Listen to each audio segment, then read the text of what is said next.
एक डोरी लइए भगवा उगले हथोरी लइए होइस भगवा सिर के डोरी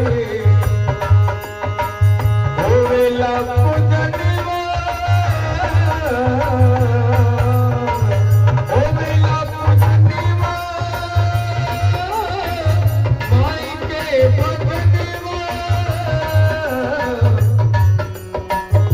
जोगनी डोलावेली जोगनी डोलावेली चवरियाए माई के पूरी झूठ पहला ओ जोगनी डोलावेली चवरियाए माई के पूरी झूठ पहला पवनवा निमिये पे झूलेगी मैरियाए माई के पूरी झूठ पहला पवनवा पूरी झूठ पहला पवनवा पूरी झूठ पहला पवनवा। बोलिए देवी मैया की जय, बोलिए श्री शिव महापुराण की जय। आइए एक बार फिर से आप सभी ग्रामवासियों को सूचित किया जाता है कि मौसम भी शांत हो गया है और हमारे वेदव्यास जी मंच पे विराजमान हो चुके हैं। आप सभी को सूचित किया जाता है कि ज्यादा से ओम चंद्रमा मनसो जातश्चतोष सूर्यो अजायत सस्रोत्राददायोश्च प्राणश्च मुखादग्निर्जायत।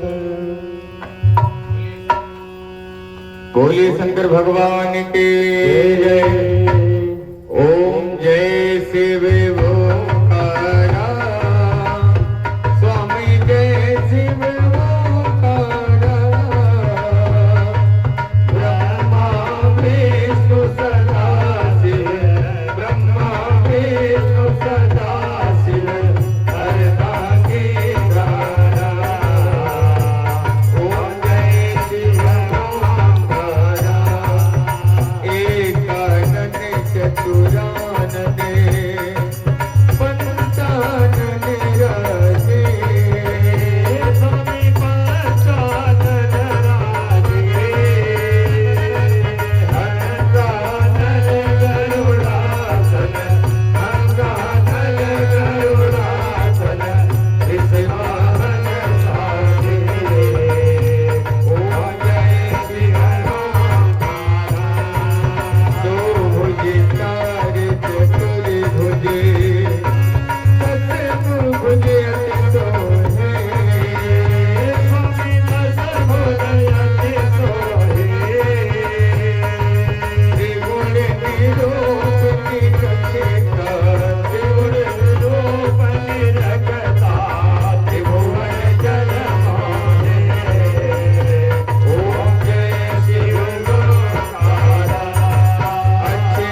भुजगेन्द्रहारं सदा वसन्तं हृदयारविन्दे भवं भवानी सहितं नमामि।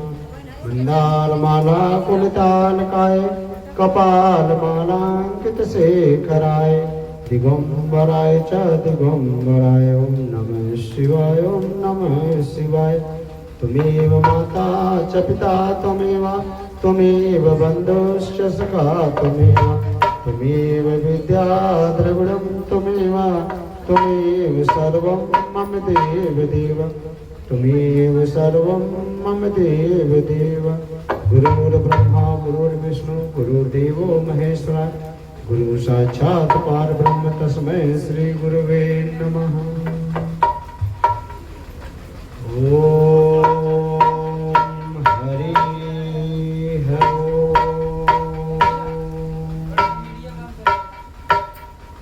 श्री गणेशाय नमः।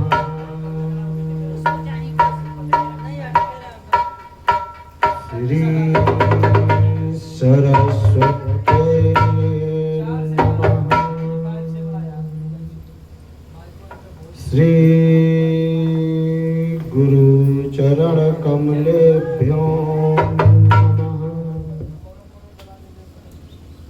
श्री उमामहेश्वराय नमः। श्री सांब सदा शिवाय नारायणं नमस्कृत्य नरं चैव नरोत्तमं देवीं सरस्वतीं व्यासं ततो जयमुदीरये।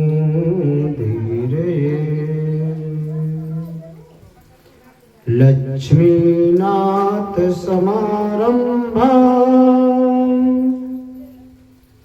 नाथयावन्मध्यमाम् अस्मदाचार्यपर्यन्तां वन्दे गुरु परम्परा। वन्दे गुरु परम्परा। मनोजवं मारुततुल्यवेगम्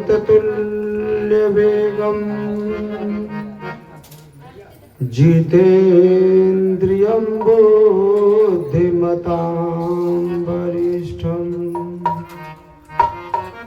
वातात्मजं वानरयूथमुख्यम् श्रीरामदूतं शरणं प्रपद्ये। श्रीरामदूतं शरणं प्रपद्ये। जय जय श्री पार्वती पतये। जय जय अर्धनारीश्वर।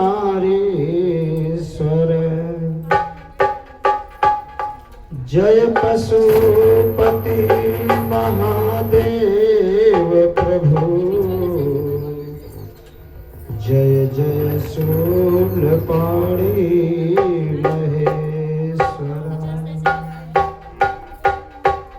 उमा मेरी मात है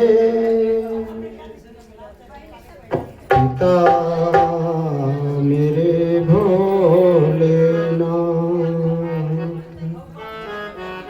इन दोनों के चरणों में कोटि कोटि प्रणाम।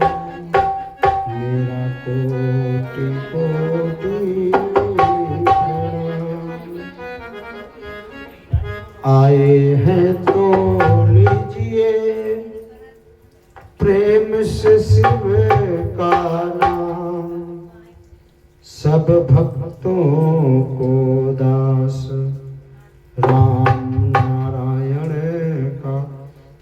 जय भोलेनाथ, जय जय शंभुनाथ, जय जय शंभुनाथ।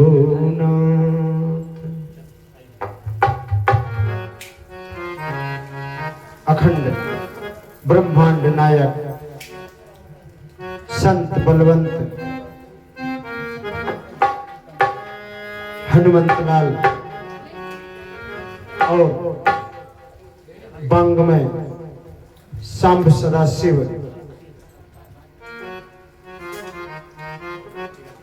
इस कथा पांडाल में उपस्थित सभी धर्म प्रेमी भक्तों तथा सभी चर अचर दृश्य अदृश्य संत सिद्ध महात्मा देवी देवताओं को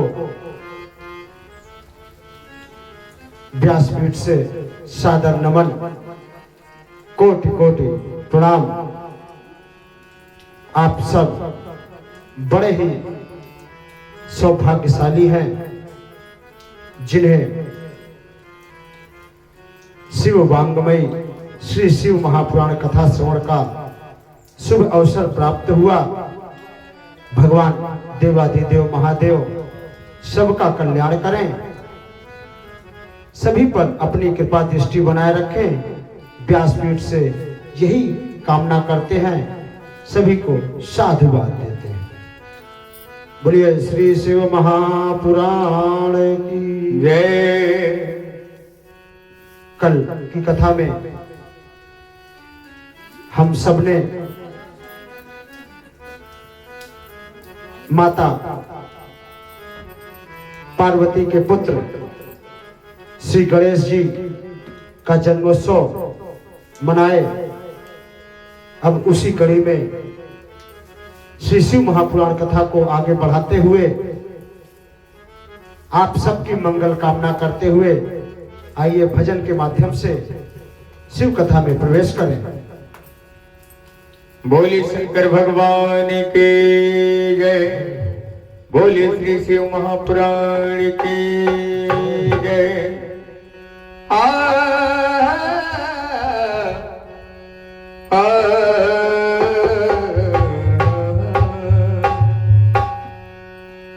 के साथ छूटेगा कैसे मेरा भोल का, साथ छूटेगा कैसे मेरा भोल, साथ छूटेगा कैसे मेरा, जब मेरा दिल घर बन गया आपका, जब मेरा दिल घर बन गया आपका,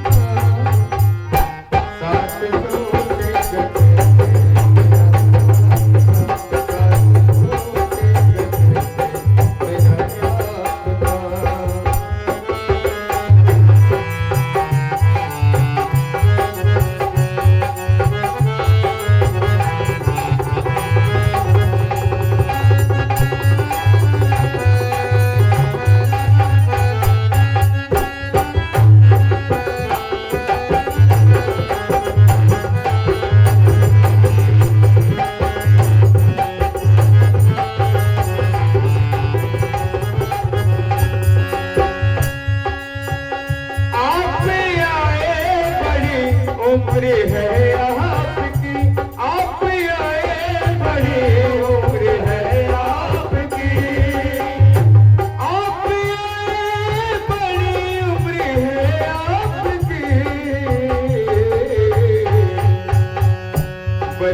महापुराण की जय। जय हो। बोलिए श्री शिव महापुराण की जय। कल की कथा में आप सबने श्रवण किया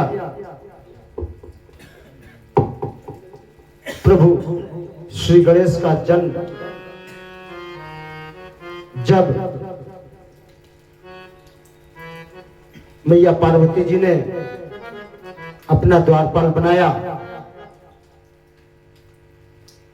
सभी देवों के साथ युद्ध हुआ और भगवान शिव के त्रिशूल से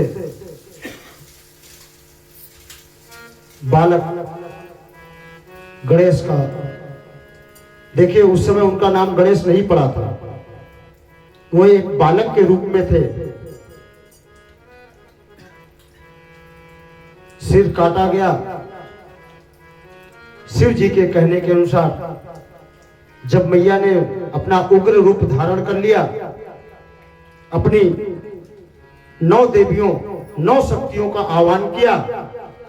प्रथमम शैलपुत्री च द्वितीयम ब्रह्मचारिणी तृतीया चंद्रघंटेति कुष्मांडेति चतुर्थकम पंचमम स्कंदमातेति षष्ठम कात्यायनीति च सप्तमं कालरात्रिति महागौरिति चाष्टमं नवम सिद्धिदात्री च नवदुर्गा प्रकीर्तिता। माता ने अपनी 9 शक्तियों का आह्वान किया और कहा, जाओ, जिसने भी मेरे पुत्र का वध किया उसका संहार करो। माता की 64 योगिनियां 9 शक्तियों के साथ सभी देवताओं पर टूट पड़ी। जो भी आया सभी के साथ युद्ध किए। सभी देवता त्राहिमाम त्राहिमाम करते हुए सांब सदाशिव भोलेनाथ के पास पहुंचे। प्रभु रक्षा करें, माता अपने उग्र रूप में हैं। तब हमारे देवाधिदेव महादेव ने कहा, हे नारद जी, आप ऋषि गणों के साथ जाएं और माता को मनाने की कृपा करें। उस समय माता अपने उग्र रूप में थी।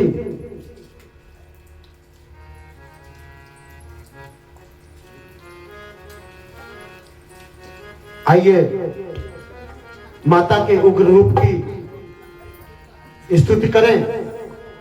एक पचरा आपको सुनाते हैं, पचरा के माध्यम से।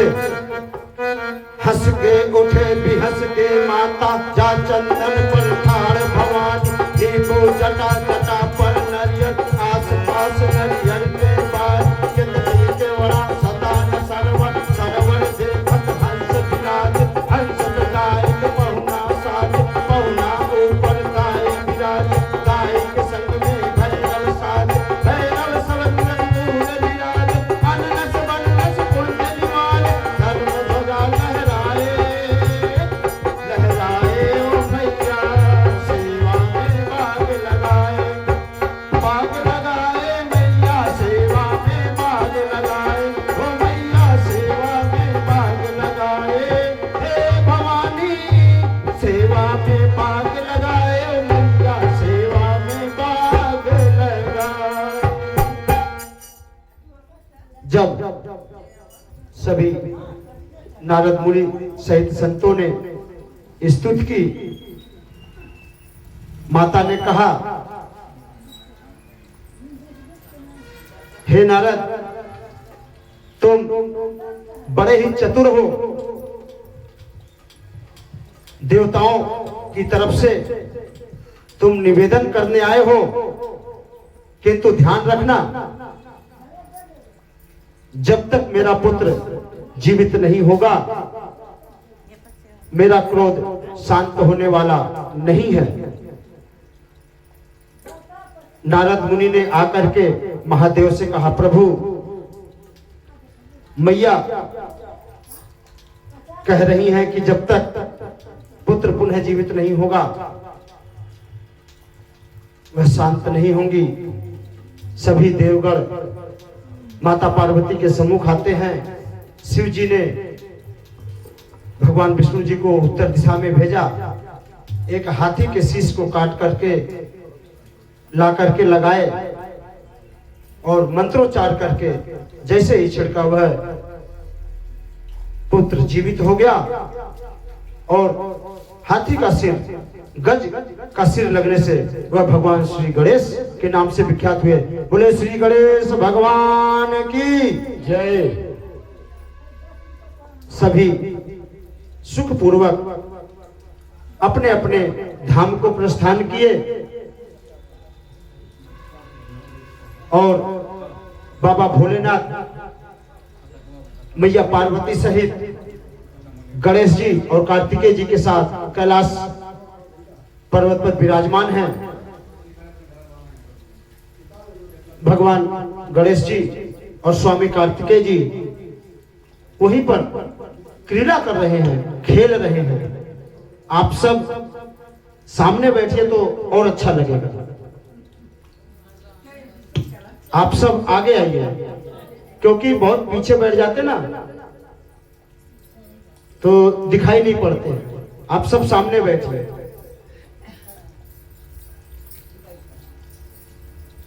तो जिसको टेक लेनी हो कुर्सी रख लीजिए, कुर्सी का टेक ले लीजिए।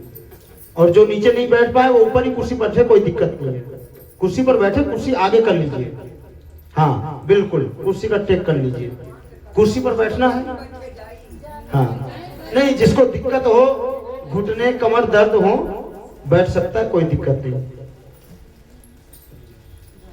जब मैया पार्वती शिव जी के साथ में कैलाश पर्वत पर विराजमान थी, उस समय बालक गणेश और कार्तिकेय जी खेल रहे थे, क्रीड़ा कर रहे थे। तब भोलेनाथ जी कहते हैं मैया जी से, तब थोड़ा सा आगे आ जाइए, आप दोनों लोग आगे आ जाइए, कुर्सी लेकर आगे आ जाइए। गर्मी नहीं पड़ रही है, पंखे की कोई दिक्कत नहीं, आ जाइए, आगे आ जाइए। हाँ हाँ, हमें दिखना चाहिए। तो जब बालक गणेश और कार्तिकेय जी खेल रहे थे, क्रीड़ा कर रहे थे, तब भोलेनाथ जी मैया पार्वती जी से कहते हैं, हमारे दोनों पुत्र बड़े हो गए हैं, अब इनका विवाह कर देना चाहिए। यह बात गणेश जी ने सुन ली, और जब वह उन्होंने सुन लिया तो खेलना छोड़ करके सामने आकर खड़े हो गए और बोले पहले मेरा विवाह कीजिए। माता पार्वती बोलती हैं, तुम तो भी छोटे हो, तुमसे तो बड़े तुम्हारे भैया हैं। तभी कार्तिकेय जी आए, बोले नहीं मैं बड़ा हूं, पहले मेरा विवाह होना चाहिए। अब दोनों लोगों का एक साथ विवाह की बात जब पता चली कि दोनों में से किसका विवाह किया जाए, तब बाबा बोले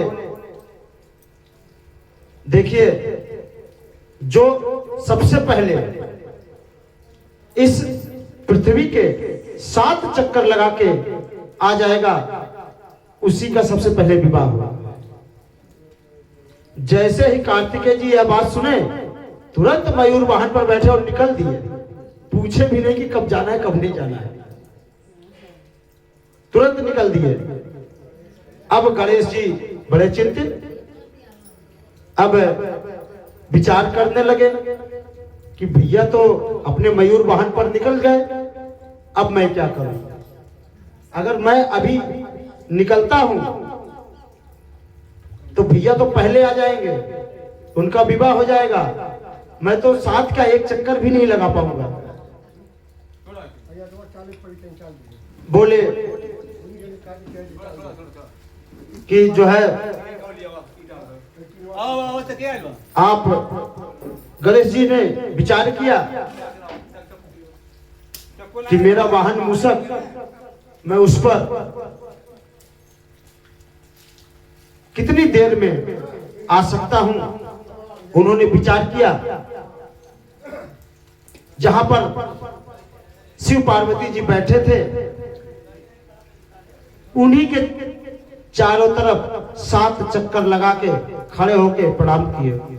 बोले पिताजी माताजी, मैंने पृथ्वी की 7 परिक्रमा पूरी कर ली।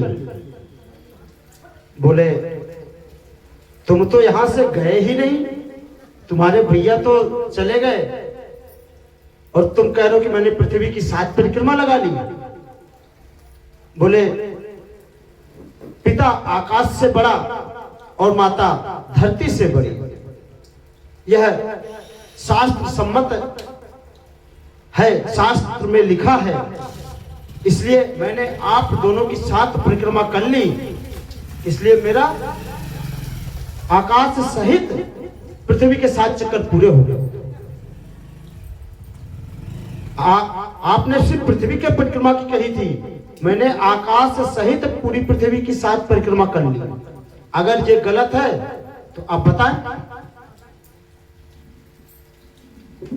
भोलेनाथ जी बोले यह तो सत्य है, माता पिता पृथ्वी और आकाश से श्रेष्ठ हैं, और जो इनकी परिक्रमा लगा लेता है उसे आकाश सहित पृथ्वी की परिक्रमा का पुण्य प्राप्त हो जाता है। इसलिए गणेश जी ने 7 परिक्रमा पूरी कर ली, इसलिए अब पहले गणेश जी का ही विवाह किया जाए। भले ही छोटे हैं, देखिए जो ज्ञानी होते हैं चाहे छोटे हो या बड़े, अगर ज्ञान है उनमें और ज्ञान की बात जो बता रहे हैं तो उसे ग्रहण कर लेना चाहिए। आपसे अगर छोटे हैं तो भी, क्योंकि यहां ज्ञानियों की पूजा होती है, न कि मूर्खों की। कितना भी बड़े महान हो जाओ, अगर तुम्हें विनम्रता नहीं है, ज्ञान नहीं है, सहनशीलता नहीं है, क्षमा नहीं है, अहंकार है, तो तुम किसी काम के नहीं। तुम्हारी कोई इज्जत करेगा? कोई नहीं करेगा। सब तुम्हें अपने मन में ही, अपनी तरह से ही चलते रहोगे। सब तुम्हें कभी भी ज्ञानी, कभी भी अच्छा नहीं कहेंगे। इसलिए देखिए, कल मैंने बताया था भागवत पुराण में गौकर्ण ने माता पिताजी को, आत्मदेव जी को आत्मज्ञान दिया, जिससे वे वन में जाकर के नाम कीर्तन करके अपने जीवन को सफल बनाए, उद्धार किया। उसी तरह से श्रीमद् भागवत कथा में नर नारायण साक्षात भगवान विष्णु के अवतार, 24 अवतारों में से एक अवतार, जिन्होंने अपनी माता को ज्ञान दिया, माता को ज्ञान दिया, और नर नारायण के ज्ञान से ही उस माता का उद्धार हुआ। इसलिए यह बिल्कुल विचार नहीं करना चाहिए कि ज्ञान देने वाला कौन है, आपसे छोटा है, बड़ा है, कहां से आया, कौन है, क्या है, यह महत्व नहीं देना चाहिए। वह ज्ञान क्या दे रहा है उसे ग्रहण करना चाहिए, और उस बात को अमल करके उस रास्ते पर बिना कहे निकल जाना चाहिए। किसी से पूछना भी नहीं चाहिए। देखिए, बहुत सारे लोग होते हैं कि जो सोचते हैं कि हम कथा में जाएंगे, जाकर के बैठ के कथा सुनेंगे, लेकिन उनके मन में एक मगर नाम का रहता है कि अभी ये काम कर लेते हैं फिर जाएंगे। वह उनका पैर पकड़ लेता है, आने ही नहीं देता लाख कोशिश के बाद। क्यों? क्योंकि उसके ऊपर प्रभु की कृपा नहीं है, और जिसके ऊपर प्रभु की कृपा नहीं है वह चाह करके भी धर्म कार्य नहीं कर सकता। तब देवाधिदेव महादेव ने प्रभु गणेश जी का विवाह किया। प्रजापति विश्वरूप की 2 पुत्रियां थीं, एक रिद्धि और एक सिद्धि। दोनों से गणेश जी का विवाह हुआ। विवाह कार्य संपन्न हुआ। उसी समय जब विवाह कार्य संपन्न हो रहा था, नारद जी को यह बात पता चली और वह पहुंच गए कार्तिकेय जी के साथ। अब कार्तिकेय जी मयूर पर बैठ करके पृथ्वी का भ्रमण कर रहे हैं, चक्कर लगा रहे हैं। नारद जी तो मन की गति से चलने वाले पहुंच गए, सामने उपस्थित होकर के हाथ जोड़ करके प्रणाम किया। प्रभु रुकिए रुकिए, कहां जा रहे हैं? बोले पिताजी ने आदेश दिया है कि जो पृथ्वी की 7 परिक्रमा करके आएगा उसके साथ पहले उसका विवाह हो जाएगा। बोले प्रभु आप यहां परिक्रमा कर रहे हैं और वहां गणेश जी का तो विवाह संपन्न हो चुका। कार्तिकेय जी को विश्वास नहीं हुआ। बोले नहीं, तुम झूठ बोल रहे हो। जब तक हम दोनों भाई पृथ्वी की 7 परिक्रमा नहीं कर लेंगे, हम में से किसी का विवाह नहीं होगा। बोले नहीं, गणेश जी ने माता पिता को बिठा करके 7 परिक्रमा लगा लिया, आकाश सहित पृथ्वी की 7 परिक्रमा का फल प्राप्त हो गया और उनका विवाह हुआ। आप इस भ्रम में मत रहिए। कार्तिकेय जी आए और देखा गणेश जी को रिद्धि सिद्धि के साथ में बैठे हुए।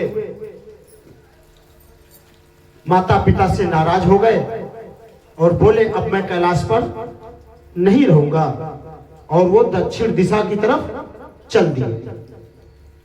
क्रौंच पर्वत पर जाकर के अपना स्थान बनाए और उन्होंने कहा कि अब हम दोबारा कभी कैलाश नहीं आएंगे, और क्रौंच पर्वत पर जाकर के अपना स्थान बना लेते हैं।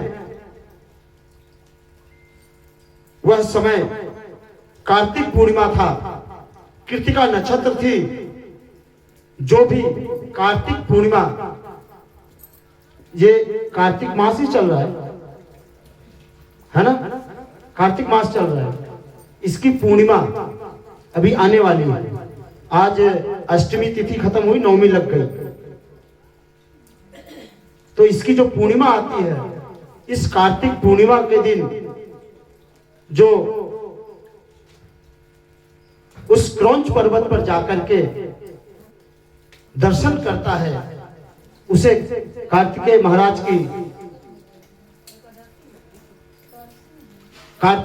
जी के दर्शन का पुण्य फल प्राप्त होता है। देखिए, हर हर महादेव। एक चीज और सुन लीजिए,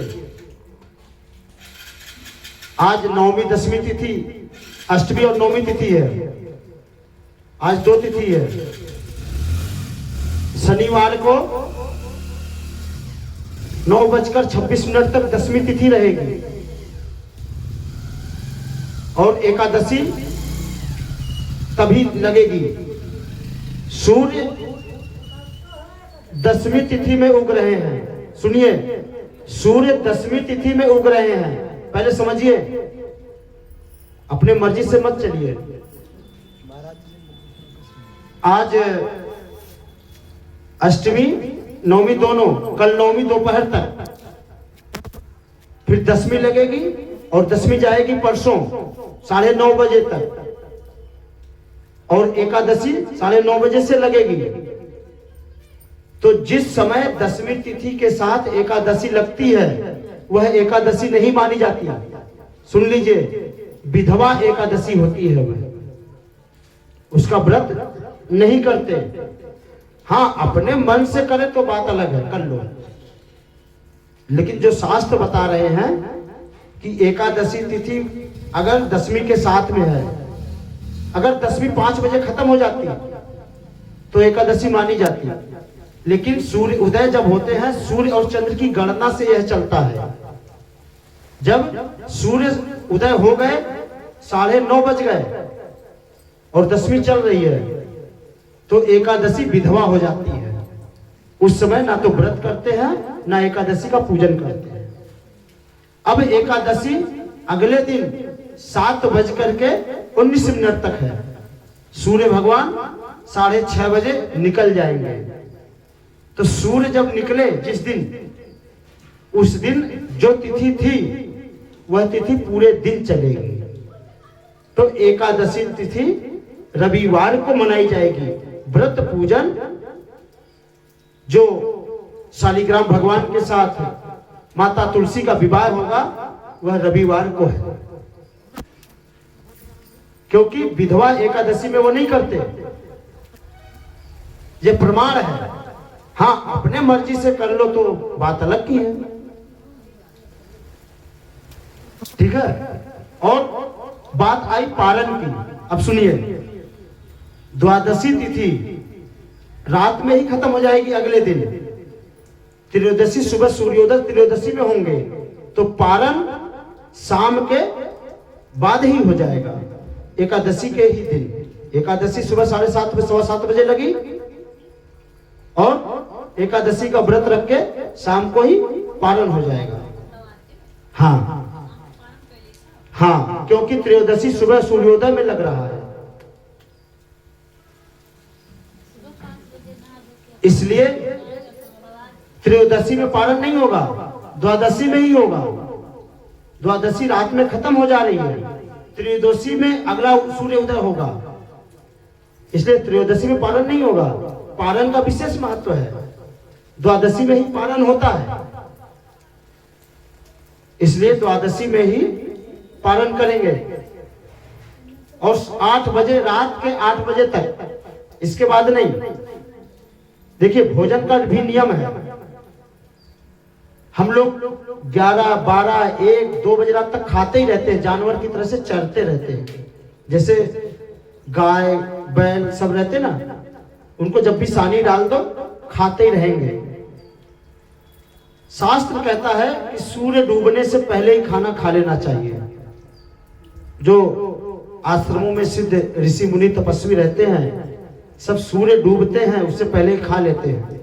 पहले के बूढ़े पुरानिया बुजुर्ग भी 7 बजे से पहले ही खा लेते थे। जब सूर्य छिपते थे उससे पहले खा करके वो बैठ जाते थे। पहले का जमाना नहीं रह गया, तभी तो हम सब आज कष्ट भोग रहे हैं। तो वही चीज है, तो वैसे ही चलना पड़ेगा, जैसे पहले था वैसे ही चलना पड़ेगा। अब मनमानी ढंग से चल रहे हैं तो मनमानी ढंग से हमको फल भी मिल रहा है। शुगर हो गया, बीपी हो गया, घुटने दर्द, कमर दर्द, उठा नहीं जा रहा, बैठा नहीं जा रहा, ये सब क्या है? उसी का फल है। पहले कहां होता था शुगर? पहले कहां होता था बताइए? पहले के 10, 15, 20, 25 साल पहले जाइए, शुगर था किसी को? पता ही नहीं था क्या होता था। अब बहुत सारी चीजें हो गई, इसलिए विशेष ध्यान रखना। और एक बात और सुन लीजिए, ये जो 11 आ रही है ये बहुत बड़ी लाभदायक है। ये कार्तिक की जो 11 है, देव उठनी 11 बोलते हैं। इसमें भगवान विष्णु जो 4 माह के लिए शयन करते हैं, इसी दिन उठते हैं। भगवान विष्णु को जगाया जाता है, माता तुलसी से विवाह कराया जाता है, तब विवाह के शुभ कार्य शुरू हो जाते हैं। और ये देव उठनी 11 बहुत लाभदायक है।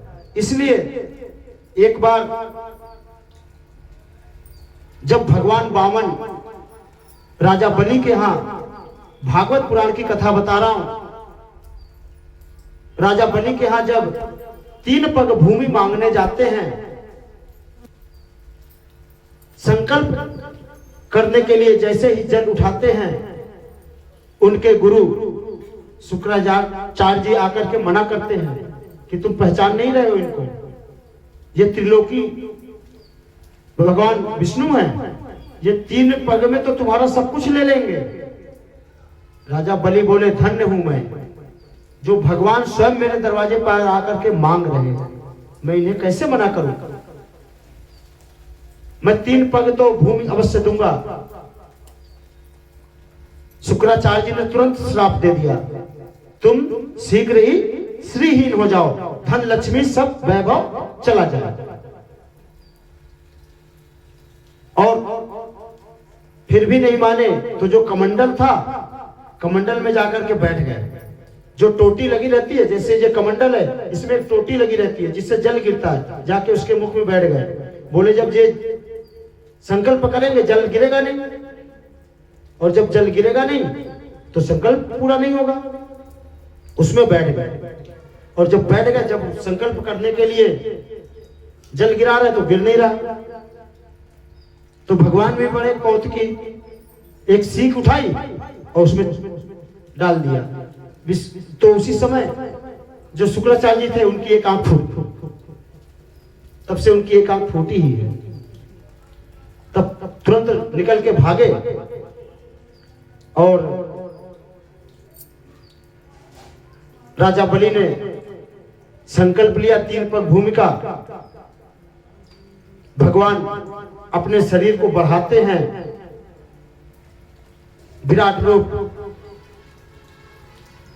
पृथ्वी से लेके आकाश तक, ब्रह्म पुरी तक एक पैर से नाप लेते हैं, एक पग, दूसरा पाताल लोक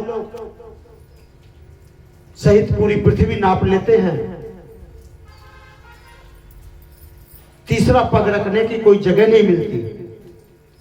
तब बोलते हैं राजा बलि, तुमने 3 पग भूमि देने का संकल्प लिया था, अभी तो 2 ही पूरे हुए, एक बचा हुआ है, तुम्हारा संकल्प अधूरा रह गया। बताओ मैं अपने इस पग को कहां रखूं। राजा बलि बोले प्रभु, आपने मेरा सर्वस्व तो नाप लिया, बस मेरा ये शरीर बचा हुआ है, आप कृपा करके मेरे सिर पर अपना पैर रखें और मुझे भी दान में ले ले। भगवान वामन ने तीसरा पैर उनके सिर पर रखा और राजा बलि सहित 3 लोग दान में ले लिया। भगवान प्रसन्न हुए, बोले मैं प्रसन्न हूं, बताओ तुम्हें क्या चाहिए, कोई ना कोई वर जरूर मांग लो। बोले प्रभु, देने के बाद अगर कोई मांग ले तो उसका दान नहीं रह जाता। आपने मेरा सब कुछ ले लिया, अब वापस अगर मैं आपसे कुछ मांगूं तो ये उचित नहीं होगा। बोले नहीं, फिर भी हम कुछ देना चाहते हैं, जो इच्छा हो मांग लो। बोले प्रभु, अगर आप देना ही चाहते हैं तो मुझे वह 3 दिन दे दीजिए, जिस 3 दिन में धरती पर मनुष्य जितने भी दीपदान करते हैं, उस पूरे दीपदान का पुण्य मुझे प्राप्त हो। पहला धनतेरस, दूसरा नरक चौदस, तीसरा दीपावली। 3 दिन के दीपदान का पूरा पुण्य राजा बलि को मिलता है, मनुष्य को नहीं मिलता। जब माता लक्ष्मी ने सुना, बड़ी दुखी हुई कि पृथ्वीवासी उस दिन तो पूरे नगर ग्राम अपने घरों को पूरे दीपों से सजा देते हैं और उन्हें एक भी दीपक जलाने का पुण्य नहीं मिलता। इन 3 दिन में जितने दीपक जलते हैं, धनतेरस, नरक चौदस और दीपावली। नरक चौदस, छोटी दीपावली को नरक चौदस क्यों कहा जाता है? हाँ, वह छोटी दीपावली नरक चौदस है, धनतेरस के बाद जो आती है। एक नरकासुर का नाम का राक्षस था। यमराज, जमुना भाई बहन है, सूर्य के पुत्र और शनि जी, ये तीनों भाई बहन हैं। यमराज, शनिदेव और उनकी बहन जमुना, तीनों भाई बहन हैं। एक बार एक दैत्य नरकासुर ने आक्रमण कर दिया। जमुना जी उस समय अकेली थी। तब यमराज जी ने जाकर के उन्हें बचाया था और उस दिन उन्होंने भाई के हाथ में रक्षा बांधी थी कि आपने मेरी रक्षा की, रक्षा सूत्र बांधा। तब से उस नरकासुर के नाम से नरक चतुर्दशी मनाई जाती है। जब भगवान से राजा बलि ने 3 दिन के दीपदान का फल मांग लिया, बोले और कुछ? बोले हाँ प्रभु, एक चीज और, आज से आपने मुझे सुतरलोक का राजा बना दिया, आज से आप सुतरलोक के दरबार रहेंगे, पहरी रहेंगे, गेट पर खड़े रहेंगे, चलिए मेरे साथ। भगवान चल दिए प्रहरी बन करके, सुतरलोक के राजा बलि के दरबारी बन गए। जब माता को यह चीज पता चली तो माता आई। उस दिन, जिस दिन माता राजा बलि के पास आई और उन्हें रूप बदल करके आई, जिससे वो पहचान ना पाए, रूप बदल करके आई और जाकर के अपना भाई बनाया। बोली आप मेरे भाई हो, मेरी रक्षा करो, मैं संकट में हूं, और रक्षा सूत्र बांधा। बोले बहन, तुमने मुझे भाई बनाया, मांगो, क्या मांगती हो? बोले सबसे पहले तो वो 3 दिन का जो दीपावली, धनतेरस और नरक चौदस का दीपों का पुण्य लिया है, वह मनुष्यों को वापस कर दो, नहीं तो कोई दीपक नहीं जलाएगा। इसी 3 दिन तो हर्षोल्लास के साथ दीपक जलाते हैं और उन्हें पुण्य प्राप्त नहीं होगा, तो फिर दीपक कौन लगाएगा? कोई नहीं लगाएगा।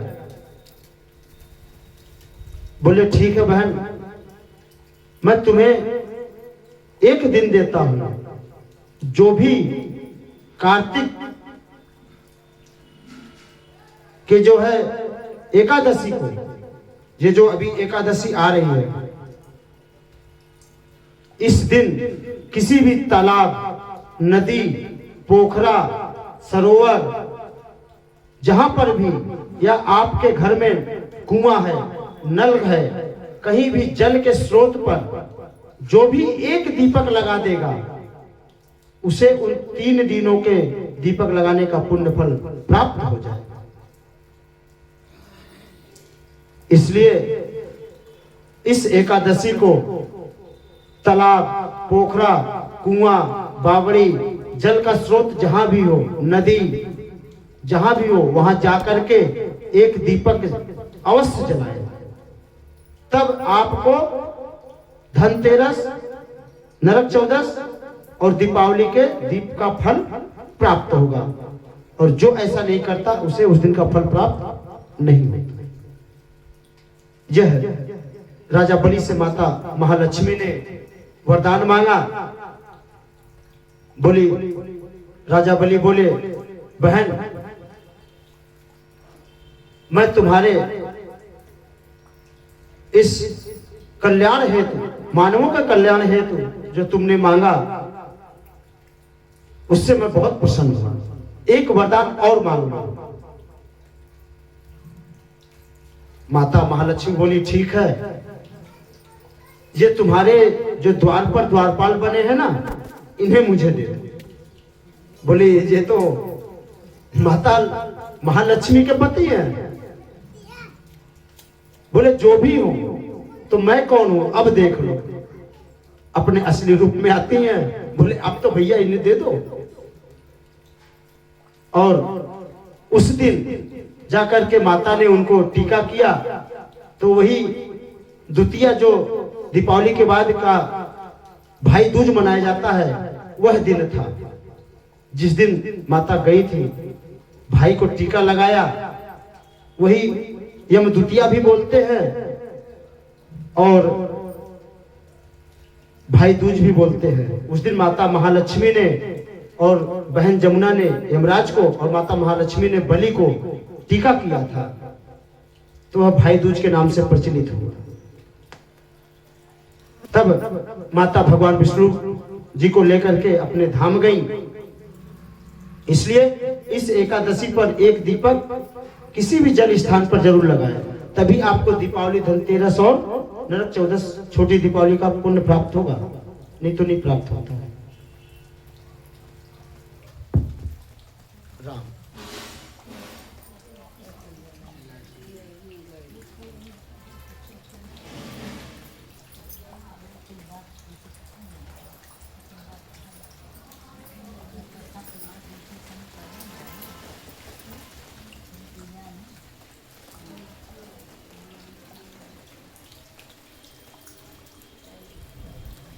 राम जनरेटर चालू करवाइए।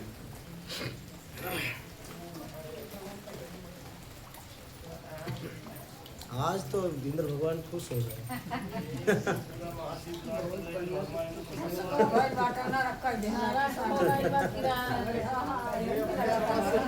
देखो, सब अपनी अपनी बुद्धि से सोच रहे हैं कि नरक हो गया। हाँ, जहाँ देखिए यज्ञ होता है ना, वहीं पर ऐसी जल वृष्टि होती है, सब जगह नहीं होती, सूखा पड़ जाता है। अरे तो मन अपन लाभ सोचत हमें, एक नाते हाय हाय होता है। वो भगवान में ना ही बाटे, वो अपने में सोचता कि हमारा नुकसान होता बा, तो बचा ले।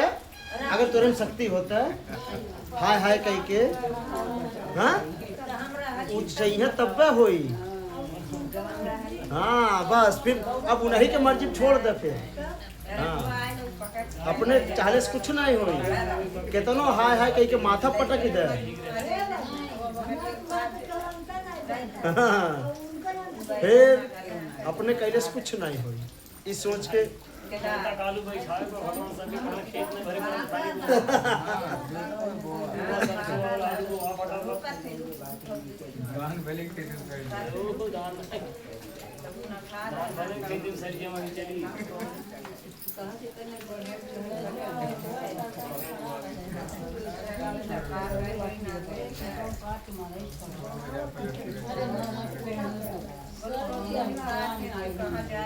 अच्छा, आप लोग राम राम सीताराम जपिए।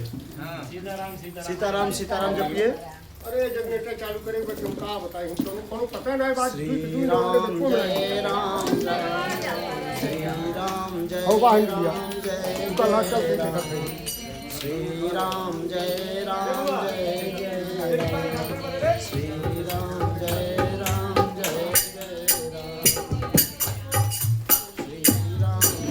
राम जय जय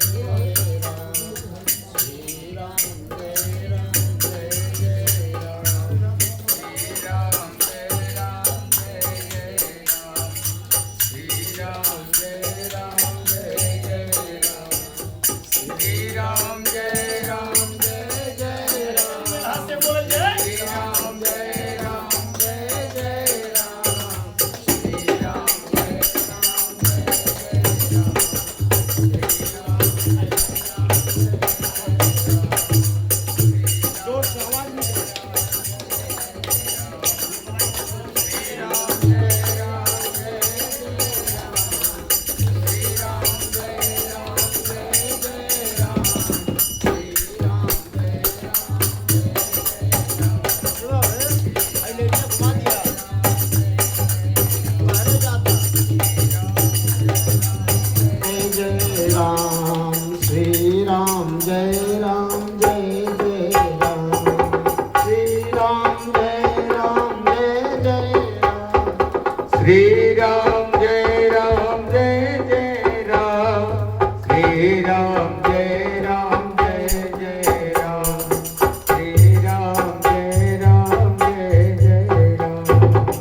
देखिए यही आपके साथ में जाएगा, बाकी सब यही धरा रह जाएगा।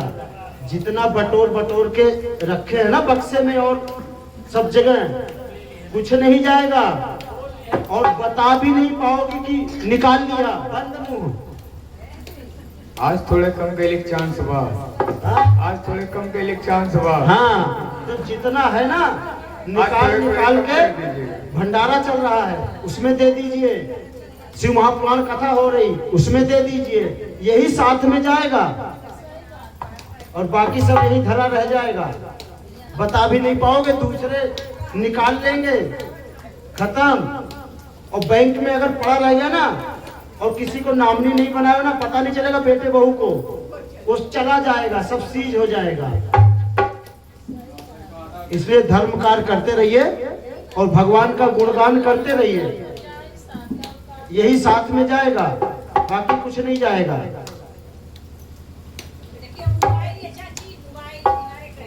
जब कार्तिकेय जी नाराज होकर के क्रौंच पर्वत पर चले गए,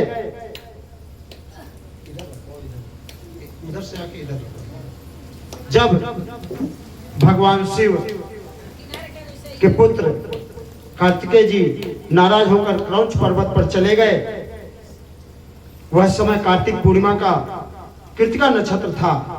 उस समय दर्शन करने से सभी पाप नष्ट हो जाते हैं।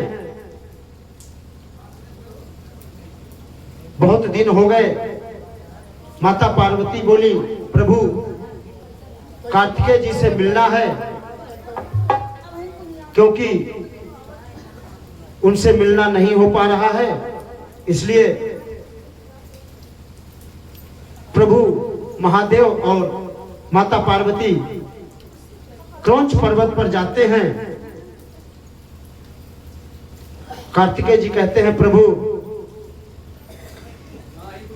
आप यहाँ आए, दर्शन दिए, मैं बहुत धन्य हुआ। अब आप एक काम करिए, आप यहीं पर शिवलिंग में विराजमान हो जाइए, जिससे मुझे आपके दर्शन होते रहे। तब मैया पार्वती सहित देवाधिदेव महादेव शिवलिंग में विराजमान हो जाते हैं। वह मल्लिकार्जुन ज्योतिर्लिंग होता है। बोलिए मल्लिकार्जुन ज्योतिर्लिंग की जय। और शिव प्रत्येक अमावस्या को वहां पर जरूर जाते हैं दर्शन देने के लिए। प्रत्येक अमावस्या को शिव जी क्रौंच पर्वत पर जाते हैं और माता पूर्णिमा के दिन जाती हैं। प्रत्येक महीने की पूर्णिमा को माता क्रौंच पर्वत पर जाती हैं और मल्लिकार्जुन ज्योतिर्लिंग में स्वामी कार्तिकेय जी को दर्शन देती हैं। एक बार ब्रह्मा जी जब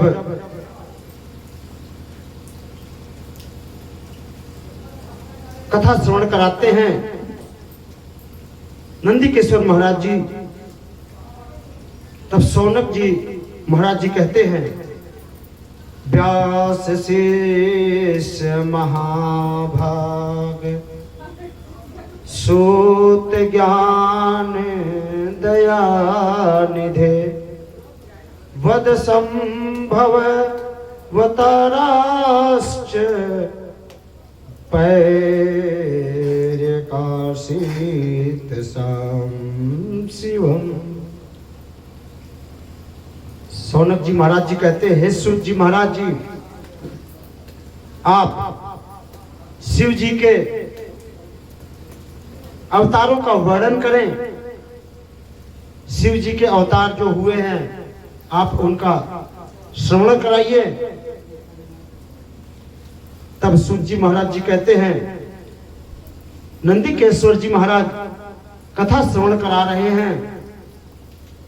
देखिए ऐसे तो शिव जी के कल्प कल्पांतरों में असंख्य अवतार हो चुके हैं। ये जो कलयुग चल रहा है ये पहली बार नहीं आया, ऐसे हजारों कलयुग बीत चुके हैं। सतयुग, त्रेता, द्वापर, कलयुग ये कई बार घूम करके बीत चुके हैं। तो ऐसे कई कल्प बीत चुके, ऐसे कल्पांतरों में शिव जी के असंख्य अवतार हुए हैं, किंतु उसमें से कुछ अवतार विशेष हैं जिनका वर्णन करते हैं। शिव जी के अवतारों को नंदीकेश्वर जी महाराज जी बताते हैं कि 19वां कल्प में शिव श्वेत लोहित के नाम से प्रसिद्ध हुए, जो प्रथम सद्धोजात शिव जी का अवतार था। 20वें कल्प में, जिसे रक्त कल्प कहा जाता था, उसमें शिव जी का वामदेव दूसरा अवतार हुआ। 21वां कल्प जो पीतवासा कल्प के नाम से जाना जाता था, उसमें तत्पुरुष रूप से शिव जी का तीसरा अवतार हुआ। पहला सद्धोजात, दूसरा वामदेव और तीसरा तत्पुरुष। शिव जी के एक शिव कल्प था। शिव कल्प में चौथा अवतार अघोर अवतार के नाम से प्रसिद्ध हुआ। शिव जी ने अघोर अवतार धारण किया।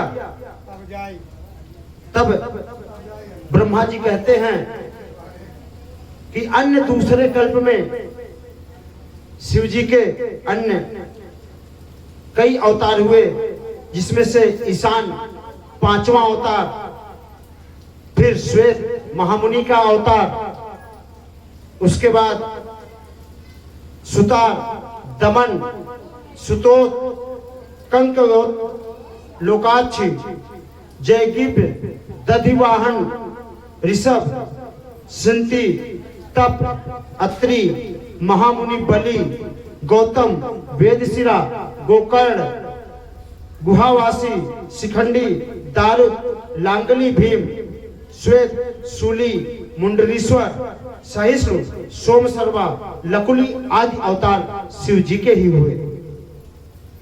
तब नंदी महाराज जी कहते हैं, नंदीकेश्वर जी महाराज कथा सुनाते हैं कि मैं अपने अवतार का वर्णन बताता हूं।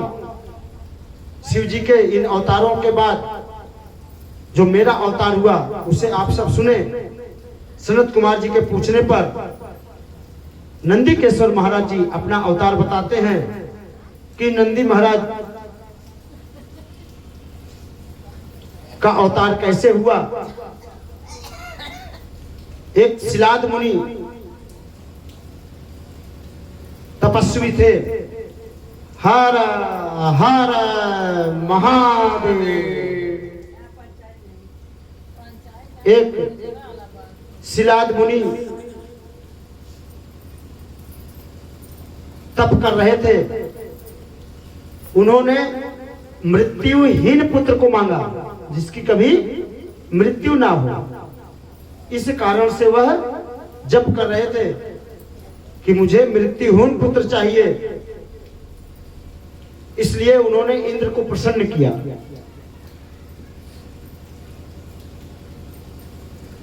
इंद्र प्रकट हुए। इंद्र प्रकट हुए और उन्होंने कहा कि मैं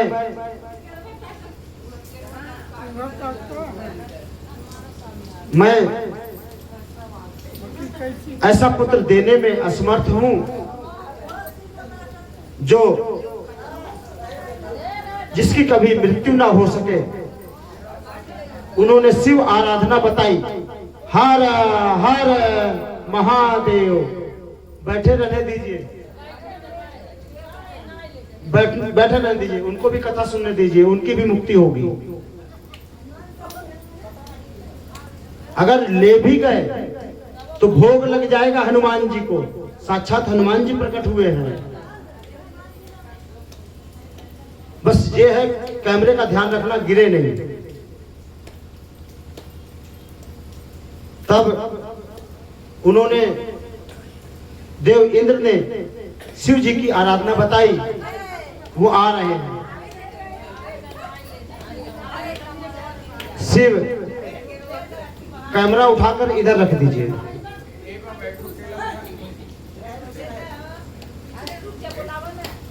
कैमरा उठाकर इधर रख दीजिए, इधर साइड में। हाँ वहीं पर। उल्टा किसको दिखा रही हो? कैमरे में देखो कौन आ रहा है। अब सही है। अब देख लो। हाँ अब सही है। अब सही है। ठीक है, बैठ जाइए।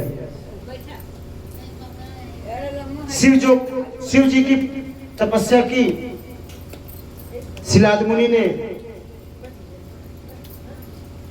और उनसे वरदान स्वरूप अयोनिज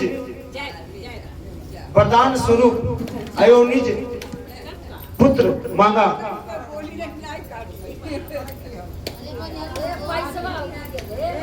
भगवान शिव प्रसन्न हुए। शिव से बोले, मुझे अयोनिज पुत्र चाहिए। शिव जी ने तथास्तु कहा कि ठीक है, तुम्हें अयोनिज पुत्र प्राप्त होगा जो कभी उसकी मृत्यु नहीं होगी और उसका नाम नंदी होगा। मुनि यज्ञ किए। जब यज्ञ के लिए जगह जो भूमि थी वह जुताई कर रहे थे, यज्ञ के लिए भूमि की जुताई कर रहे थे, उसी समय उनके शरीर में से उत्पन्न हुए। और जब उनके शरीर में से उत्पन्न हुए तो उनको पर्ण कुटी ले गए, अपनी कुटिया में ले गए। कुटी में पहुंच करके उन्होंने दिव्य रूप धारण कर लिया। उन्होंने दिव्य रूप धारण कर लिया और उस दिव्य रूप को त्याग करके पुनः मनुष्य रूप धारण किए। 5 वर्ष तक संपूर्ण वेदों शास्त्रों का अध्ययन किया। 7वें वर्ष शिव आज्ञा से मित्र और वरुण दोनों आए और बताया कि इनकी आयु कम है, अब 1 वर्ष से अधिक नहीं है। यह सुनकर के उनके पिता रोने लगे। जब पिता रोने लगे तब उस बालक ने कहा, हे पिता, आप क्यों रो रहे हैं? बोले, तुम्हारी अल्प आयु है इसलिए मैं रो रहा हूं कि तुम अब 1 वर्ष के ही तुम्हारी उम्र है, इसलिए मैं दुखी हूं। बोले, मुझे देवता, दानव, यम, काल आदि कोई भी नहीं मार सकता है। मुनि बोले, तुमने ऐसा कौन सा तप किया, कौन सा ज्ञान योग, कौन सा ज्ञान योग किया जो कि कौन सा तप किया, कौन सा योग किया, कौन सा ऐश्वर्य पाया जिसके बल पर तुम अपने इस दुख को नष्ट कर दोगे। हर हर महादेव। आप सब उनके पीछे मत पड़िए, उनको करने दीजिए जो कर रहे हैं। आप सब कथा सुनिए, उनके पीछे रहेंगे तो कथा नहीं सुन पाएंगे। इसलिए आप कथा सुनिए, उनको अपना काम करने दीजिए।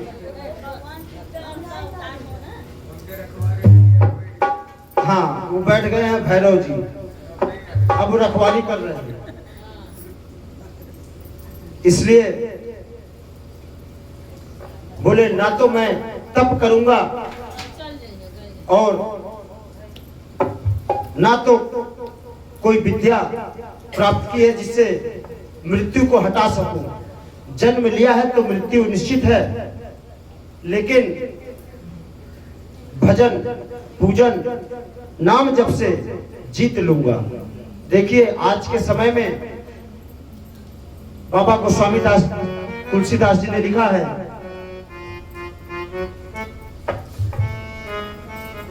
कलिकाल में कलयुग केवल नाम आधारा और सुमिर सुमिर नर उतर ही पावा। नाम जप कीजिए, राम राम राम राम राम राम, कृष्ण कृष्ण कृष्ण कृष्ण, राधा राधा राधा राधा, जो आपको नाम उचित लगे। आप जिसमें श्रद्धा हो, शिव जी में श्रद्धा हो शिव शिव बोलिए, राम जी में श्रद्धा हो राम राम बोलिए, भगवान कृष्ण में श्रद्धा हो कृष्ण कृष्ण, राधा राधा, सीता सीता, नाम जप कीजिए।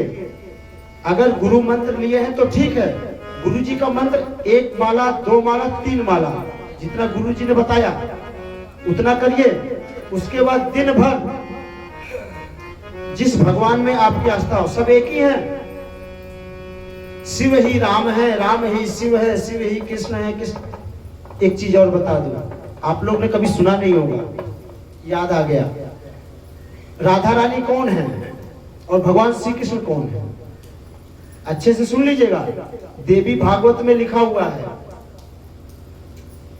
कोई नहीं जानता होगा, जो पुराण पढ़ा होगा वही जानता होगा। राधा रानी भगवान शिव है और भगवान श्री कृष्ण मैया पार्वती है। देवी भागवत में स्पष्ट लिखा हुआ। एक बार जब भगवान श्री कृष्ण धरती पर आने के लिए, अवतार लेने के लिए समय जब उनका आया, तब देवाधिदेव महादेव से बोले, भगवान विष्णु दोनों एक ही हैं। भगवान विष्णु बोले, प्रभु मैं धरती पर जा रहा हूं अवतार लेने, और हमारे और आपके बीच जो संबंध है, मैं आपका हूं आप मेरे हो, हम दोनों में कोई अलग नहीं है, दोनों एक ही हैं। तो जब मैं धरती पर अवतार लेने जा रहा हूं तो आपको भी धरती पर मेरी प्रिया बनकर के अवतार लेना हो। प्रभु बोले, ठीक है, मैं राधा रूप में और मेरी शक्ति पार्वती जी तुम्हारे रूप में अवतार लेंगे। भगवान शिव ही राधा है, भैया पार्वती ही कृष्ण है।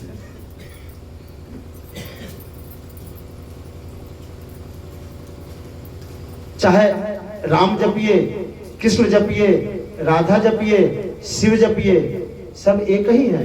मैं व्यासपीठ से कहता हूं, आप एक नाम पकड़ लीजिए, कोई भी जिसमें आपकी प्रीति हो। अगर राम जी में है, देखिए जो भगवान भोलेनाथ की पूजा करेंगे तो भगवान भोलेनाथ अपना नहीं देंगे, अपना जो है शक्ति, अपना ज्ञान, अपना जो है स्वरूप आपको प्रदान नहीं करेंगे। वह भगवान राम में प्रीति लगाएंगे, आपकी कृष्ण जी में लगाएंगे, सीता मैया में लगाएंगे, राधा जी में लगाएंगे, हनुमान जी की सेवा का अवसर देंगे, दुर्गा मैया की सेवा का अवसर देंगे। आप धीरे धीरे शिव जी से दूर होते चले जाएंगे, लेकिन वो दूर नहीं हो रहे हैं, वो अपना प्रेम राम जी के रूप में दे रहे हैं, कृष्ण जी के रूप में दे रहे हैं, राधा जी के रूप में दे रहे हैं, हनुमान जी के रूप में दे रहे हैं, दुर्गा जी के रूप में दे रहे हैं। ये मत सोचिए कि हम शिव जी की पूजा नहीं कर रहे तो शिव जी नाराज हो जाएंगे। राम, राधा, कृष्ण, शिव, हनुमान, दुर्गा सब सेम, एक जैसे, किसी को भी भजिए। मंत्र आप 1-2 बार जप कर लीजिए दिन भर में, बाकी सुबह शाम सोते जागते खाते पीते उठते बैठते, यहाँ तक कि अगर बाथरूम में भी जा रहे ना, नाम जप करिए, कोई दंड नहीं मिलेगा। कहीं भर किसी भी अवस्था में है, हम लोग जब पूजन कराते हैं तो एक मंत्र पढ़ते हैं शुरू में, सुन लीजिए। जल लिया, बोलते हैं अपने ऊपर सिंचन करो।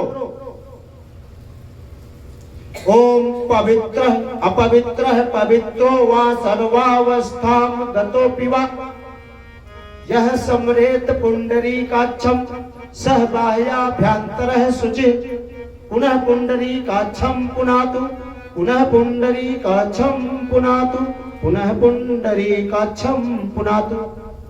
ये मंत्र क्या है?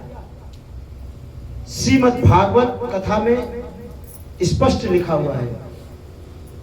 हम लोग पूजन कराते हैं, एक लौकिक पूजन है, मंत्र पढ़ रहे हैं, आप जल सिंचन कर रहे हैं, अर्थात आप पवित्र हो रहे हैं।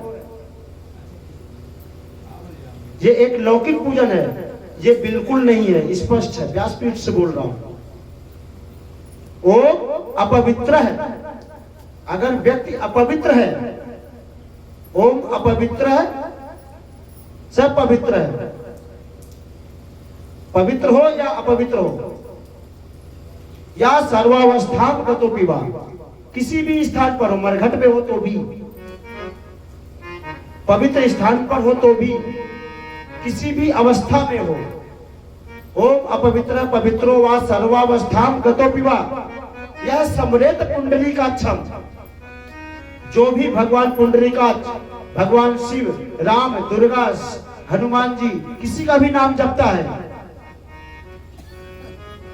ओम अपवित्र पवित्रो वा सर्वावस्थाम गतो पिवा, यह समरेत पुंडरीकाक्षम,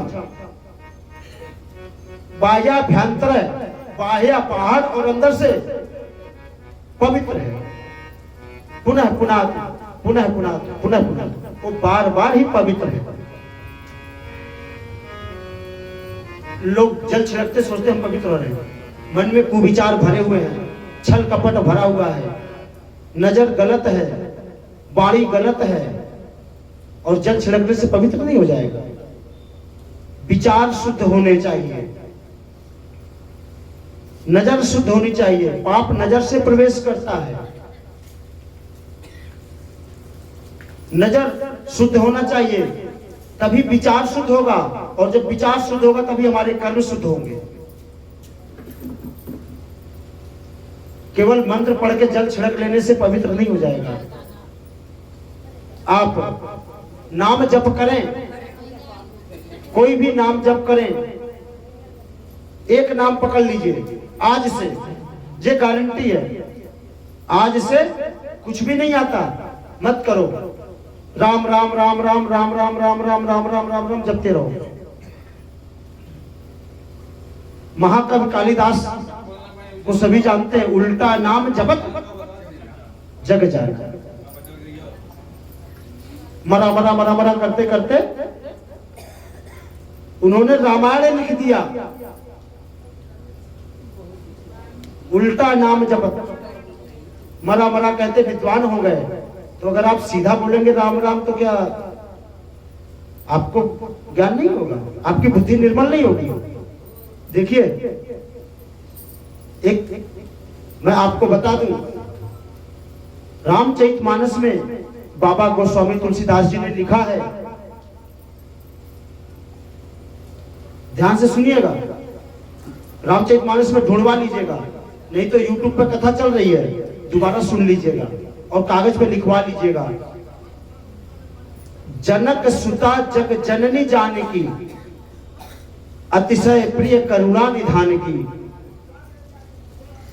ताते जुगपद कमल मनाओ, जासु कृपा निर्मल मति पायो। इस चौपाई को जो सुनते हैं, जो प्रतिदिन सुबह उठिए, सबसे पहले यही बोलिए, जनक सुता जग जननी जानकी, अतिशय प्रिय करुणा निधान की, ताते जुगपद कमल मनावो, जासु कृपा निर्मल मति पायो।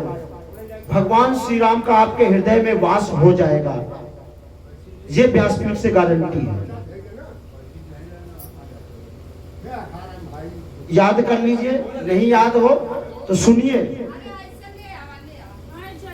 इसलिए एक चीज और बता दूं, अरे बोल के हटा। बाबा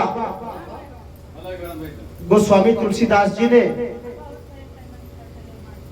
यही रात में मरो खुदा। आप लोगों ने नवरात्रि में दुर्गा सप्तशती पाठ करते होंगे या दुर्गा सप्तशती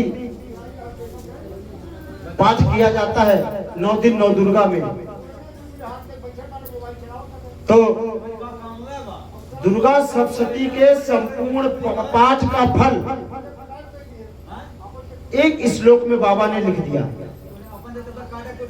जो उस श्लोक का स्मरण करता है, ध्यान करता है, पढ़ता है, तो उसे दुर्गा सप्तशती पाठ का संपूर्ण पुण्य फल प्राप्त हो जाता है।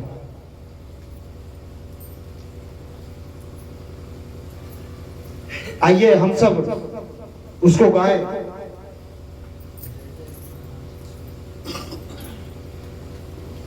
आप सब श्रवण करें। जय जय गिरिवर राज किशोरी, जय जय गिरिवर राज किशोरी, जय जय चंदन चकोरी, जय जय गिरिवर राज किशोरी, जय महेश मुख चंद चकोरी,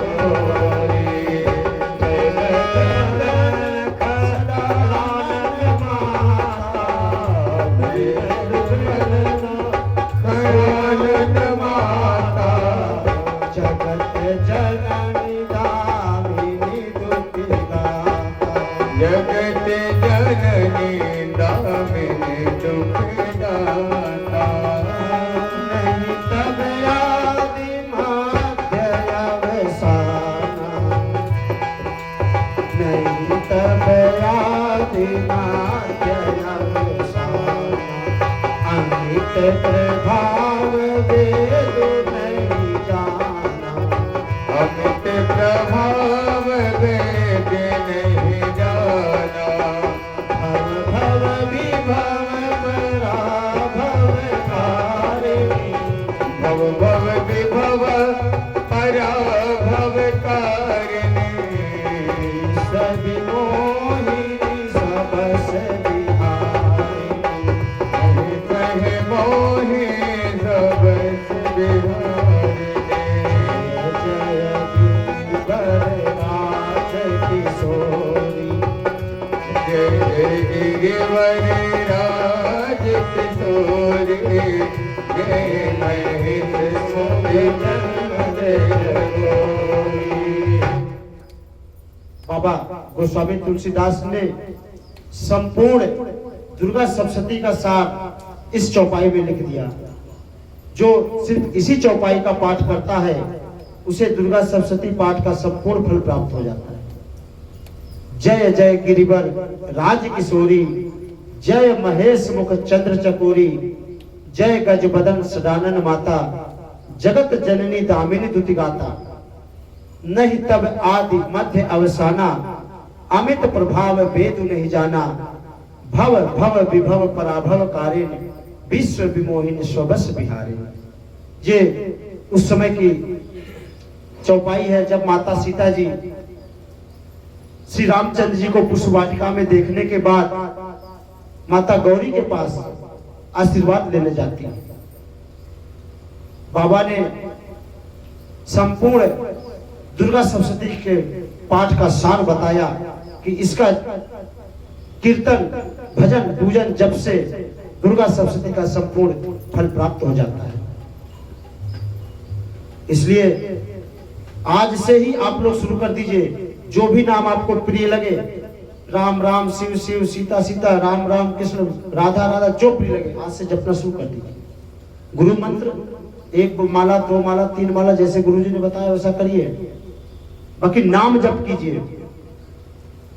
देखिए नाम जप से मुक्ति होगी, नाम जप से उद्धार होगा, नाम जप से कल्याण होगा। कलयुग केवल नाम आधारा, सुमिर सुमिर नर उतर ही पारा। इसी से, इस भवसागर से सब पार हो जाएंगे बिना इसके नाम जप के, नाम कीर्तन से, नाम संकीर्तन से किसी की भी गति नहीं है। देखिए सब लोग व्रत रखते हैं, व्रत कई तरह से रखते हैं, और जिस तरह से आप लोग व्रत रहते हैं ना, व्रत का फल प्राप्त नहीं होता, स्पष्ट बता रहा हूं।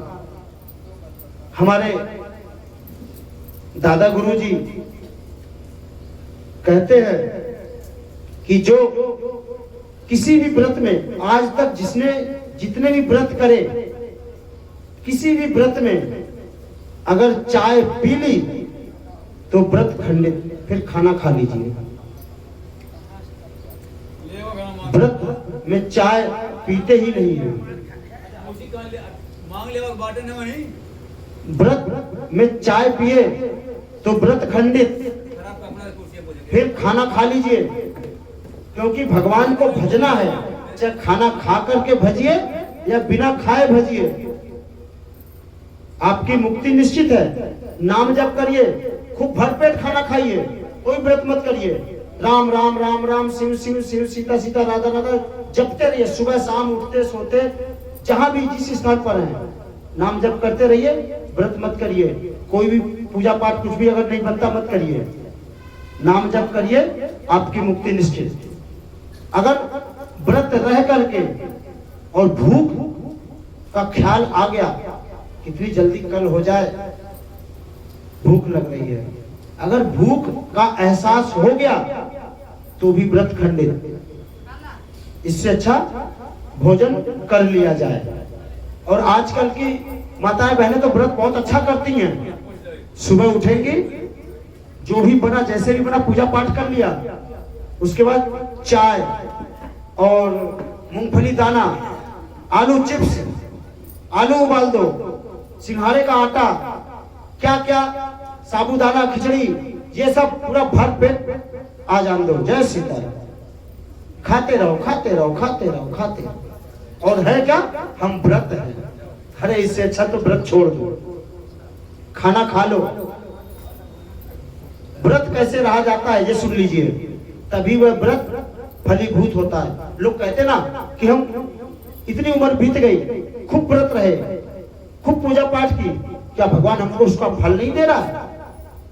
देगा कैसे फल, जब उल्टे सीधे मनमानी ढंग से व्रत रहोगे। व्रत रहने का तरीका, कल व्रत रहना है, आज शाम से ही व्रत खाना छोड़ दीजिए। कल व्रत रहना है तो आज शाम को खाना नहीं खाना है, जल पी लीजिए, दूध पी लीजिए, फल खा लीजिए, और फिर अगले दिन सुबह स्नान कीजिए। अपने जो दिनचर्या है सुबह वह क्रिया करके स्नान कीजिए। लेकिन हाँ, आप बिस्तर पर लेटे हैं, बिस्तर पर से उतरने से पहले पूरी प्रक्रिया बता रहा हूं, संपूर्ण फल अगले दिन प्राप्त हो जाएगा व्रत का। जो चाहेंगे वह मिल जाएगा अगर ऐसे करेंगे तो। एक दिन पहले खाना छोड़ दीजिए, शाम को फल खाइए, दूध पीजिए, जल पीजिए, और सुबह जब उठते हैं तो पैर जमीन पर मत रखिए, पहले धरती माता को 3 उंगली से स्पर्श कीजिए। मंत्र उसका है, मंत्र नहीं आता, माथे से लगाइए, प्रणाम कीजिए, बोलिए हे धरती माता, मैं आपके ऊपर अपना पैर रख रहा हूं, इसके लिए क्षमा करना। इतना तो बोल सकते हैं। और माथे पर से 3 बार लगाइए। ओम समुद्र वसने देवी पर्वत स्तन मंडिते विष्णु पत्ति नमस्तुभ्यम पाद स्पर्श क्षमस्व। ये मंत्र है। हम लोग जो संत महात्मा जो हैं, जानते हैं, शास्त्र ज्ञाता वेद पाठी हैं, करते हैं। आप लोग प्रातः प्रतिदिन करते हैं, करना चाहिए।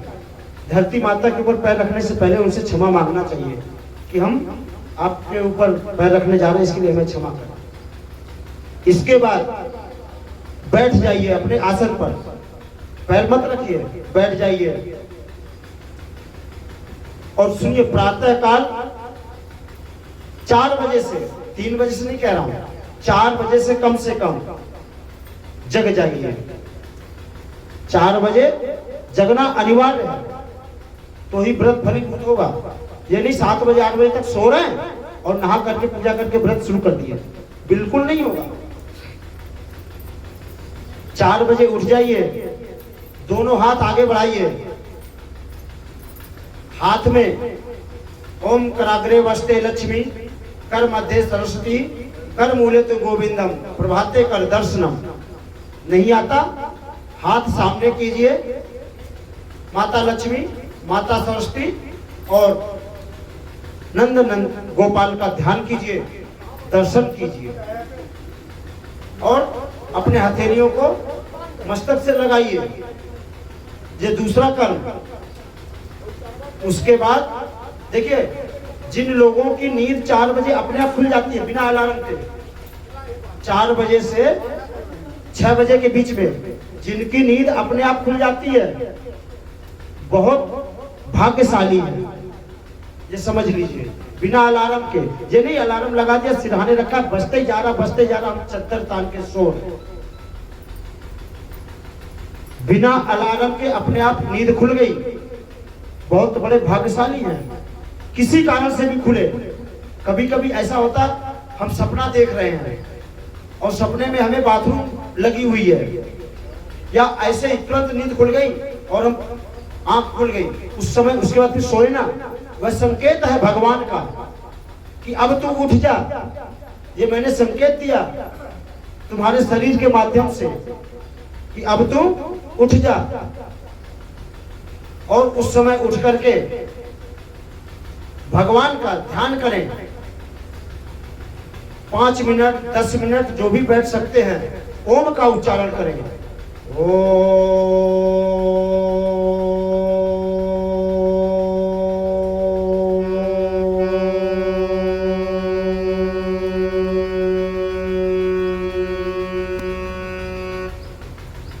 पाँच मिनट 10 मिनट जितना कर सकते हैं। इससे क्या होगा, जो दिव्य शक्तियां होती हैं, सुबह जागृत होती हैं, वह हमारे शरीर के अंदर प्रवेश करती है। वह हमें भगवान की कृपा प्राप्त कराने के लिए किसी भी माध्यम से जगा देती है। 4 बजे के बाद सोना नहीं चाहिए। अगर नींद खुल गई तो अपने आप, जिसकी खुलती है वो अच्छा है। इस तरह से ओम का उच्चारण करें, फिर धरती पर पैर रखें और फिर अपनी दिनचर्या आरंभ करें। नहाएं, स्नान करें, भगवान की जिसकी भी आप में श्रद्धा हो पूजा पाठ करें और फिर कुछ ना पिए। व्रत की बात बता रहा हूं, फिर कुछ ना पिए। 10, 11, 12, 1, 2 जितना बच जाए। जब प्यास लगे तब 1 गिलास पानी पीना। 2 बजे 10, 11, 12, 2 बजे के बाद जब ज्यादा प्यास लगे, नहीं रह पाए, तब 1 गिलास पानी। चाय बिल्कुल नहीं, चाय से व्रत खंडित। आज तक समझ लेना, जिसने चाय पी ली व्रत में, आज तक जीवन में एक भी व्रत नहीं हुआ उसका। सुन लीजिए कारण। दूध गाय से आता है। एक बार की बात है, भगवान विष्णु गरुड़ देव जी के ऊपर विराजमान होकर के एक यज्ञ हो रहा था, वहां पर उपस्थित हुए। गौ माता भी थी और जब भगवान विष्णु जी उतर गए, तब गरुड़ जी अपना पंख फैला करके ऊपर उड़ने लगे जाने के लिए कि जब भगवान फिर आह्वान करेंगे फिर आ जाऊंगा।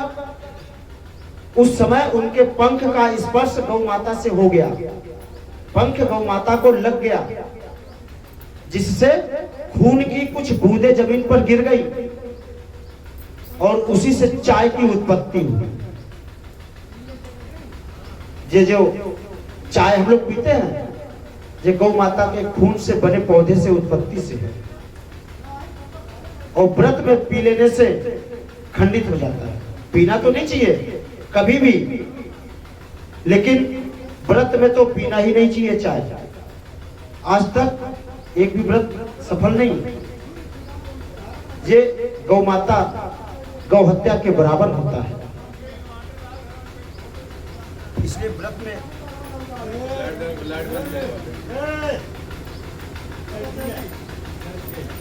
लाइट बंद कैला यार।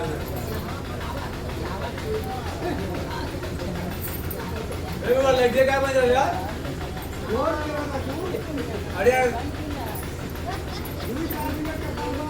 जोर आ रही है।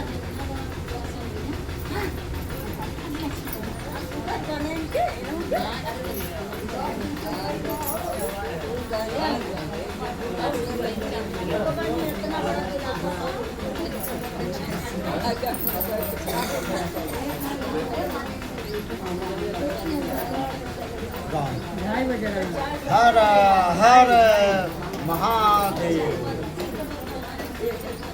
राम नाम जब अभी बताया था, फिर पंचायत शुरू हो गई। सुधरोगे नहीं।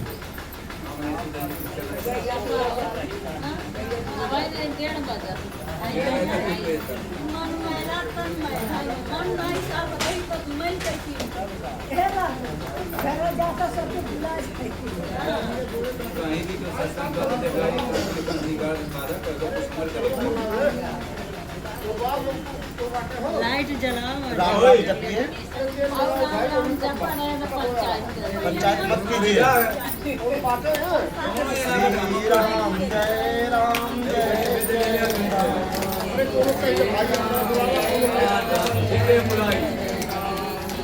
श्री राम जय राम जय जय राम।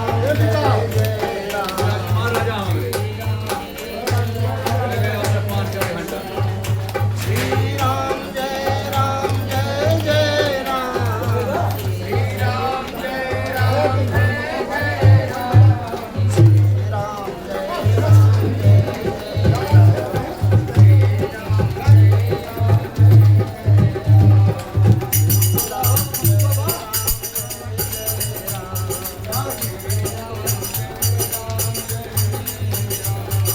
श्री राम जय राम जय जय राम। श्री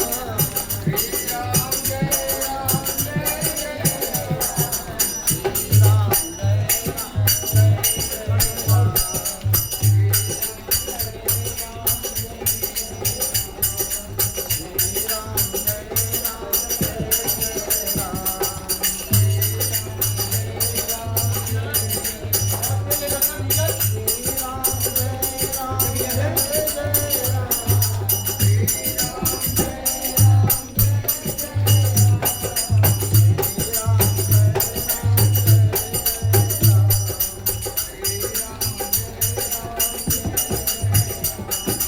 राम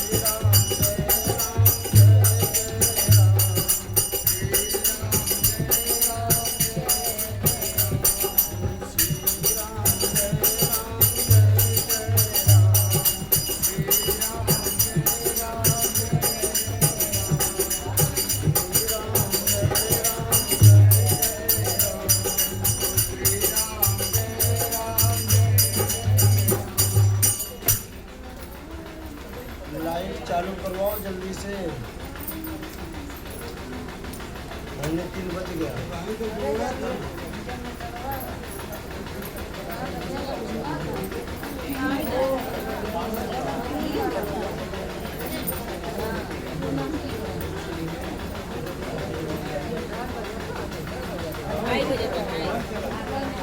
देखो जनरेटर का बिल हो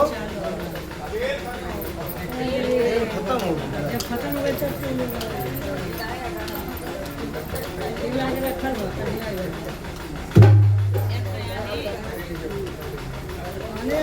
चलो तो कहीं आए ना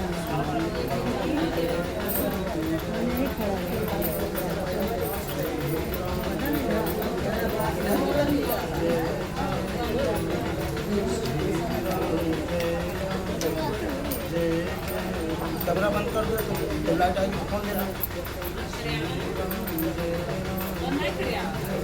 अब क्यों खड़ी हो गई? दे रहे हैं ना।